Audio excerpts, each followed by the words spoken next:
Shalom semua. Kegerakan Pentakosta adalah kegerakan yang unik. Mengapa unik? Pernahkah saudara terbayang satu gerakan rohani yang dalam tempo 1 abad telah menyebar sampai ke 27% kekristenan yang ada? Kegerakan yang bergerak cepat ini memiliki pilar-pilar teologi yang perlu kita pahami. Pada Voice of Pentecost kali ini, kita akan membahas mengenai 5 pilar teologi Pentakosta. Apa saja 5 pilar teologi Pentakosta itu? Yang pertama, Jesus as Savior, atau pilar keselamatan. Keselamatan adalah momen di mana seorang bertobat dan menerima Yesus sebagai Tuhan dan Juru Selamat. Pengakuan iman GBI berkata, semua manusia berdosa dan kehilangan kemuliaan Allah, sehingga harus bertobat dan berpaling kepada Allah untuk menerima pengampunan dosa. Pertobatan mencakup peristiwa di mana seorang mendengar kabar Injil tentang karya Kristus, meresponi Injil dengan iman dan pertobatan, dan mengalami perjumpaan secara pribadi dengan Yesus. Hal ini yang terjadi ketika Petrus berkhotbah dalam Kisah Para Rasul 2 ayat 16-35. Di ayat 37 disebutkan bahwa orang-orang yang mendengar sangat terharu dan memberikan respon yaitu bertobat dan menerima Yesus sebagai Tuhan dan Juru Selamat. Bukankah hampir sebagian besar khotbah-khotbah dari Pentakosta menekankan akan pertobatan dan kepercayaan kepada Yesus sebagai Juru Selamat pribadi? Yang kedua, Jesus as Sanctifier, atau pilar pengudusan. Ketika seorang diselamatkan, dia memasuki proses yang bernama pengudusan. Pengakuan iman GBI berkata penyucian hidup adalah buah kelahiran baru karena percaya dalam darah Yesus, dikerjakan oleh kuasa firman Allah dan Roh Kudus, karena itu kesucian itu azas dan prinsip hidup umat Kristen. Insan Pentakosta percaya bahwa anugerah keselamatan harus diresponi dengan benar dalam takut akan Allah. Filipi 2 ayat 12-13 berkata, kerjakan keselamatanmu dengan takut dan gentar. Karena Allah lah yang mengerjakan di dalam kamu, baik kemauan maupun pekerjaan menurut kerelaannya. Di sini terlihat tanggung jawab orang percaya untuk mengerjakan keselamatannya, atau menguduskan kehidupannya dalam takut akan Allah. Proses pengudusan ini akan kita jalani selama kita hidup, dengan tujuan agar kita menjadi segambar dan serupa dengan Kristus. Pengudusan pun berbicara kita meninggalkan kehidupan lama kita, ataupun kebiasaan lama kita yang tergolong dosa, dan menjadi pribadi yang baru di dalam Kristus. Tidak lagi hidup di dalam dosa. Yang ketiga, Jesus as Spirit Baptizer, atau pilar baptisan Roh Kudus. Ini adalah bagian penting dan merupakan pilar sentral yang mengikat keseluruhan 5 pilar yang ada.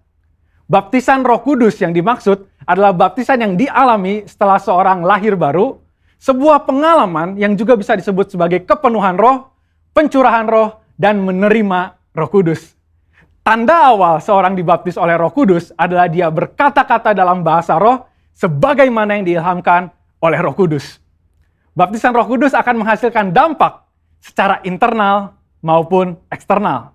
Secara internal, yaitu kehidupan penyembahan yang lebih intim dengan Bapa. Karena menurut 1 Korintus 14 ayat 2, disebutkan bahwa orang yang menyembah dalam roh adalah mereka yang berkata-kata secara rahasia kepada Bapa. Pada ayat 4 pun dijelaskan bahwa saat kita berbahasa roh, kita sedang membangun diri kita. Secara eksternal, baptisan roh memberikan kuasa untuk menyelesaikan amanat agung. Seperti yang tercatat di dalam Kisah Para Rasul 1 ayat 8, dapat kita lihat di Alkitab bahwa pelayanan para murid berubah begitu mereka menerima baptisan Roh Kudus. Mereka menyembuhkan orang sakit, membangkitkan orang mati, mengusir setan, dan lain sebagainya. Yang keempat, Jesus as Healer, atau pilar kesembuhan ilahi. Di dalam pengakuan iman GBI, kita mempercayai bahwa kesembuhan ilahi tersedia dalam korban penebusan Yesus untuk semua orang percaya. Bagian ini sangat penting, karena kita mempercayai bahwa tanda dan mujizat masih berlaku di zaman ini. Orang yang telah dipenuhi Roh Kudus akan melakukan pelayanan dengan tanda-tanda seperti yang Yesus katakan dalam Markus 16 ayat 18-19. Mereka akan meletakkan tangannya ke atas orang sakit dan orang itu akan sembuh. Dari mana kuasa untuk menyembuhkan itu datang? Dari kepenuhan Roh Kudus yang dijanjikan oleh Bapa kepada setiap orang percaya. Kita percaya bahwa kematian Kristus telah menebus segala dosa-dosa kita, termasuk menanggung segala sakit penyakit kita. Yesaya 53 ayat 4a jelas berkata bahwa tetapi sesungguhnya penyakit kitalah yang ditanggungnya. Yang kelima, Jesus as soon coming King, atau pilar kedatangan Yesus yang kedua dengan segera. Pilar terakhir ini dipandang sebagai motivasi dan semangat untuk menyelesaikan amanat agung, memberitakan Injil dengan kuasa Roh Kudus, serta hidup dalam kekudusan. Kita percaya bahwa Yesus akan datang kali yang kedua untuk menjemput kita dengan segera. Pengakuan iman GBI berkata, Tuhan Yesus Kristus akan turun dari sorga untuk membangkitkan semua umatnya yang telah mati dan mengangkat semua umatnya yang masih hidup, lalu bersama-sama bertemu dengan dia di udara. Kemudian ia akan datang kembali dan bersama orang kudusnya untuk mendirikan kerajaan 1000 tahun di bumi ini.